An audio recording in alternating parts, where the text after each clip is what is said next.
Basi Mungu akasema, na tuumbe mwanadamu kwa umbo letu na kwa sura yetu, ndiposa akatawale chochote kilicho angani, majini na hata nchi kavu, kilichoumbwa na huyo Mwenyezi Mungu. Swali ni, wewe umewahi jiuliza unafananaje na huyo Mwenyezi Mungu? Umewahi kuchukua muda na kujiuliza wewe unafananaje na Mwenyezi Mungu?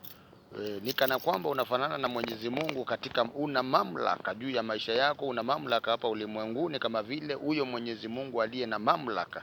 Hayo mamlaka alikukabidhi wewe, ukawa sasa wewe ndio mtawala hapa ulimwenguni. Vile vile unafanana na Mwenyezi Mungu kwa njia ya uumbaji. Kupitia maneno ya kinywa cha Mwenyezi Mungu alipata kuumba vitu vyote vilivyoko majini, vilivyoko angani na hata katika nchi kavu. Hivyo nawe katika kutumia maneno ya kinywa chako una uwezo, nguvu na mamlaka. Unaweza kutamka mema katika maisha yako, unaweza kutamka ushindi katika maisha yako, unaweza kutamka uponyaji katika maisha yako, unaweza kutamka mambo mazuri na kufanikiwa, kushindwa kwa yule mwovu shetani, unaweza tamka katika maneno ya kinywa chako na hayo mambo yataweza kufanikiwa. Hiyo ndio maana ya hili neno la Mungu akasema, na tuumbe mwanadamu kwa maneno ya na tuumbe mwanadamu akatawale angani, majini na hata nchi kavu. Yani akatawale chochote kilichoumbwa na Mwenyezi Mungu, kilicho angani, kilicho majini na hata kilicho nchi kavu. Wewe ni mwenye nguvu, wewe ni mwenye uwezo, una mambo mengi unayoweza kufanya kwa kutumia maneno ya kinywa chako